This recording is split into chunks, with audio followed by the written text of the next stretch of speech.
After Planet Lord killed me, I knew I had to get him back by creating a trap that even he wouldn't be able to escape. For days I experimented with lethal explosives and game-breaking mechanics, but nothing came close to what I actually made. And that's because I've been standing on it this entire time.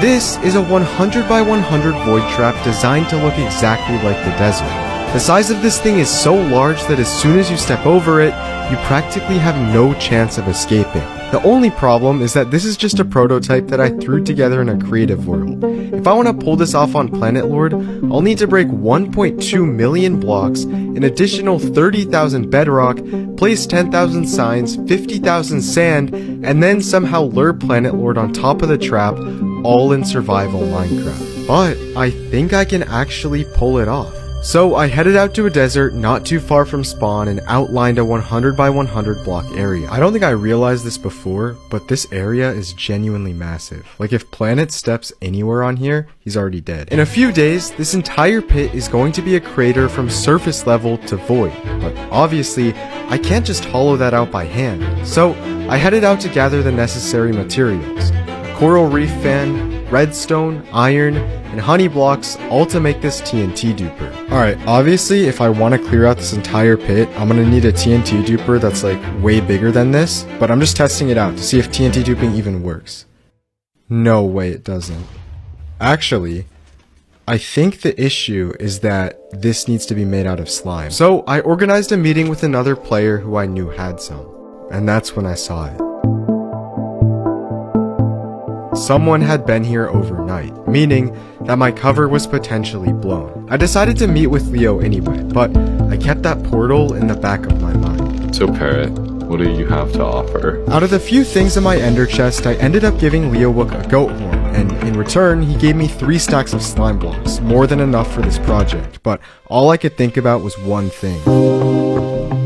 I made a split-second decision as soon as I returned back to the area. I decided to cover up any evidence of me being there, filling in the outline, breaking every single block that I had placed, and then moving to another location around 2,000 blocks away. I knew how big this project was going to be, and I wasn't willing to risk everything this early on. And the next morning, I constructed the first of many TNT dupers that would start carving out a chunk of the world. This was by far going to be the most risky part of the entire operation. Well, this isn't the first time that I've done this. Once I hollow out the entire pit, I can basically place signs and sand that cover it up, but until then, if anyone stumbles across this random hole in the desert, it's gonna raise a lot of questions. I didn't really have much of a choice though, but to spend the entire day clearing out this huge area. And by the time night fell, I had a pretty good portion of it removed. So I decided to show my progress to one of my friends. Yeah, we got populated sand village though. What? Oh. So, in 2 days this is all gonna be void. No shot. Then, Bacon said something that I hadn't really thought about yet. This is gonna take a while. Do you know how long it took Miles to break all that bedrock, man? Well, I'm gonna be using a bedrock auto breaker. Yeah, he was using a bedrock auto breaker. How long did that take? Yeah, I would look it up right now, actually, to see what you're getting yourself into. And actually thinking about it, I realized that I'd severely underestimated how big of a project this actually was. There were 30,000 pieces of bedrock that I'd have to remove, and even if it only took 1 second to remove each piece of bedrock, that'd still be nearly 10 hours of just breaking. That's if it took 1 second. Imagine if it took 10 times that.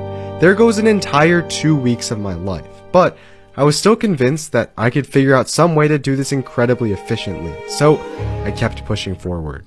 The next day was dedicated completely towards clearing out the rest of the pit. Oh my god, dude, huge water cave, bro. It was 8 straight hours of grueling work, and it was 5 PM by the time I finally wrapped up. This was the part that I needed to get done as quickly as possible.